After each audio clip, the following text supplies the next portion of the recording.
Distille. Dies ist Tibet This Week, eine wöchentliche Nachrichtenausgabe über Tibet, seine Heiligkeit den Dalai Lama und die tibetische Zentralverwaltung. Zunächst die Schlagzeilen. Seine Heiligkeit der Dalai Lama und die CTA gratulieren dem neuen Premierminister von Großbritannien. Seine Heiligkeit versichert gute Gesundheit an seinem 89. Geburtstag. Feiern finden in verschiedenen Teilen der Welt statt. Sigyong Bema Tseling begibt sich zu einem offiziellen Besuch nach Ladakh und in die USA. Galön Talam Doma Changla spricht bei einem Seminar an der Universität Tokio. Galön Doma Gyari nimmt an den Gedenkgebeten für den verstorbenen politischen Gefangenen Chadok Nyuzo Wangchu teil.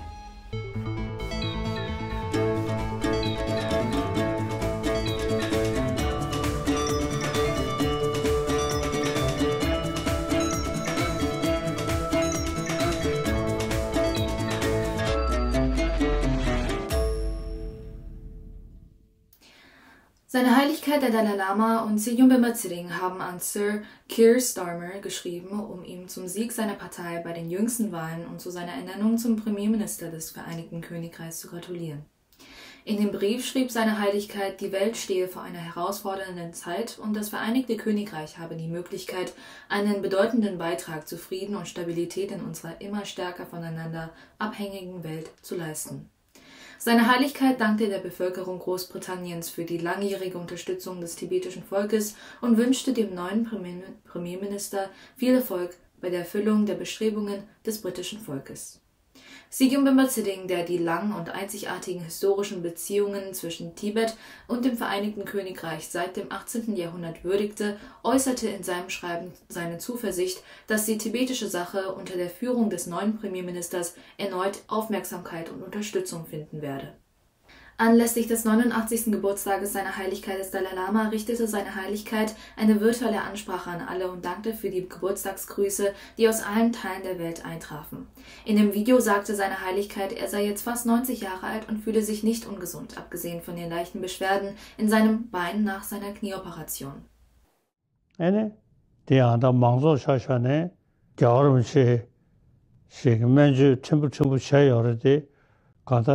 시제 수고 야 터져셔 예도데 엔 상월로 롯데호셔 쇼로 나서니 나디 쉬어이 다 아더보도 시 자왕 그차 디키니 간다 벼치나 점리 망구질이야 판도 강점 시 가다 소음에 땜배 샴딩에 강성식 주요리 더도야 그냥 모든 땜배 샴디 쭉 삼았으니 선다로 제세 심수로 제세게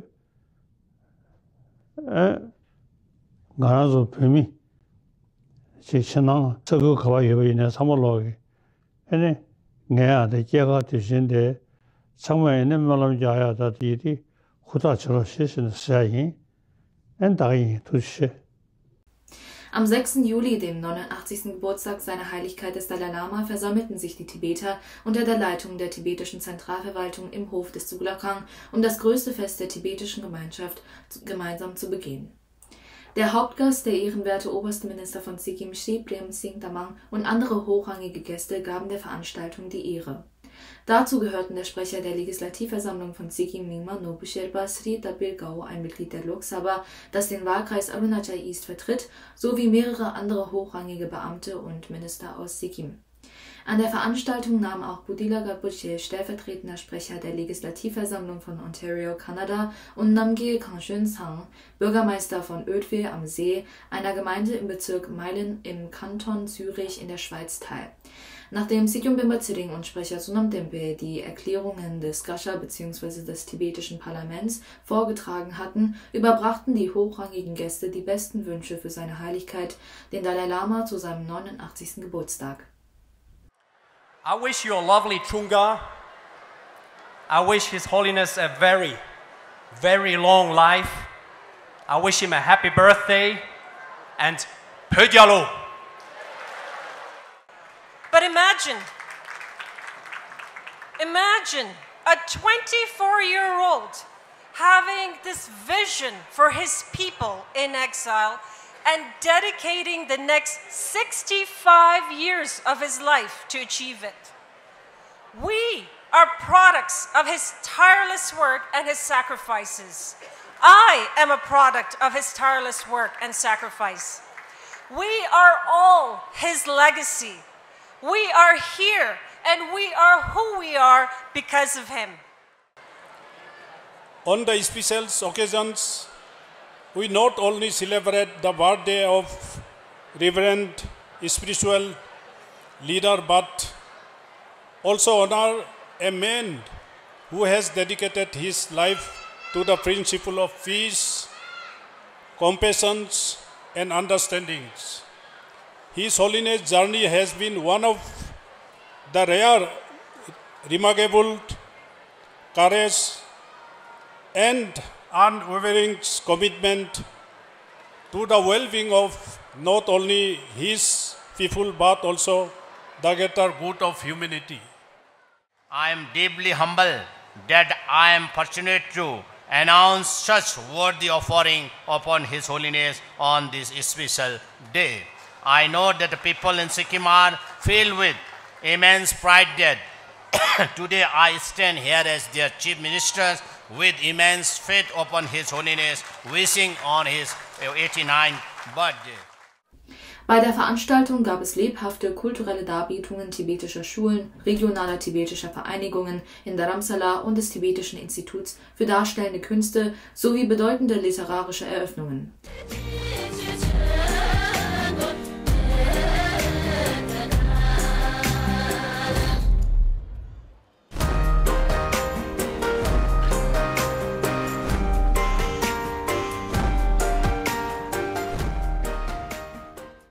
Sechs Beamte wurden von der tibetischen Kommission für den öffentlichen Dienst zu ihrem 25-jährigen Dienstjubiläum beglückwünscht.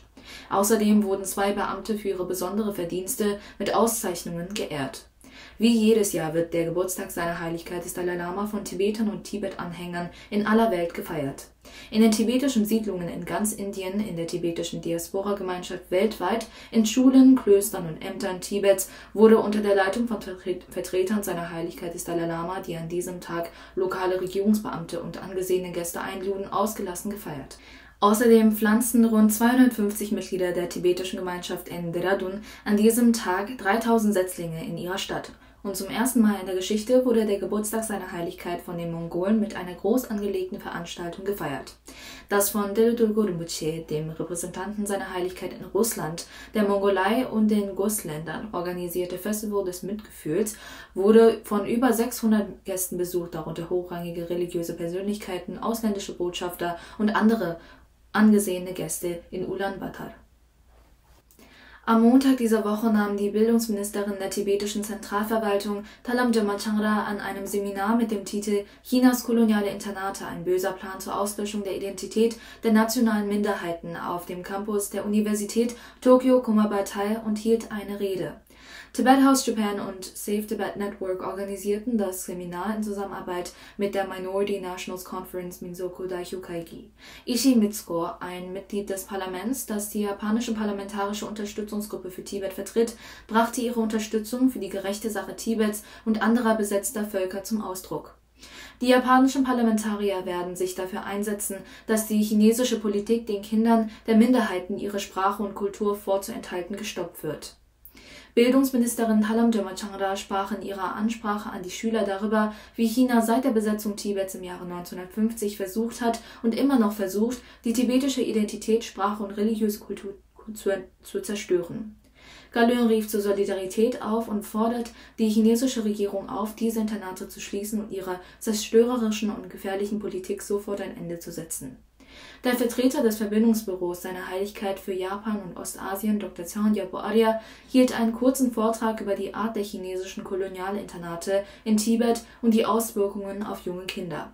Er zeigte ein Video des Tokyo Broadcasting Service (TBS) über das koloniale Internat und die Aussagen der Kinder über ihre erschütternden Erfahrungen in den Internaten. Im Seminarraum waren viele Japaner, Chinesen, Mongolen, Taiwanesen und Hongkonger anwesend, die das Thema eifrig diskutierten. Die japanische Version des Berichts des Tibet Action Institute über die chinesischen Kolonialinternate wurde an die Podiumgäste und das Publikum verteilt. Auf der dritten Etappe ihres Antrittsbesuchs in Japan besuchte Erziehungsgalön Talam Jomachanra von der Central Tibetan Administration CTA das japanische Parlamentsgebäude in Nakadacho, Tokio und traf sich mit den Mitgliedern und Mitarbeitern der japanischen parlamentarischen Unterstützungsgruppe für Tibet. Shimomura Hakobun, Vorsitzender der japanischen parlamentarischen Unterstützungsgruppe für Tibet, Ishii Mitsuko, Herr Ryu Hirofumi und andere empfingen Galön Talam Jomachanra in der internationalen Konferenzhalle. In ihrer Ansprache vor dem Parlament dankte Galön den Parlamentariern, dem japanischen Volk und der Regierung für ihre starke Unterstützung des tibetischen Kampfes für Freiheit und Gerechtigkeit. Galön informierte die Parlamentarier über die Lage in Tibet und sprach über die unbegründeten Behauptungen der KP China bei der Auswahl der Reinkarnation seiner Heiligkeit des Dalai Lama und die chinesischen Kolonialinternate in Tibet. Sie informierte sie über die jüngste Resolution des US-Kongresses Tibet Resolve Act und forderte eine ähnliche Form der Unterstützung durch das japanische Parlament. Galön informierte die Mitglieder über den jüngsten Besuch seiner Heiligkeit in den USA und darüber, dass die Knieoperation sehr gut verlaufen sei und es seiner Heiligkeit gut gehe und er gesund sei. Der Vertreter des Verbindungsbüros seiner Heiligkeit des Dalai Lama für Japan und Ostasien, Dr. Tsongyalpo Arya, informierte die Mitglieder über die kritische Situation in Tibet und die Einmischung der KP China in religiöse, kulturelle und soziale Angelegenheiten Tibets. Sicherheitsgalön Dömagyari nimmt am 5. Juli an den Gedenkgebeten für den verstorbenen politischen Gefangenen Jadot Phuntsho Wangchu in der Community Hall, Boksu Road, McLeodganj teil. Der Patriot Jadot Phuntsho Wangchu wurde im Dorf Balri, Chumgang, Chugorsang, Kreis Lhokha-Chungye geboren. Er wurde im Mai 1990 verhaftet, als er Plakate aufhängte, die für die tibetische Unabhängigkeit und die Vertreibung der chinesischen Streitkräfte aus Tibet eintraten. Er verbüßte fast ein Jahrzehnt lang Haftstrafen im Nedong-Gefängnis und im Japji-Gefängnis, bis er freigelassen wurde und im Jahr 2000 nach Indien ins Exil ging. Von 2004 bis 2010 war er Sekretär der Bewegung der politischen Gefangenen in Tibet. Phuntsho Wangchu starb am 20. Juni 2024 in New York City. Vielen Dank fürs Schauen und bis zum nächsten Mal.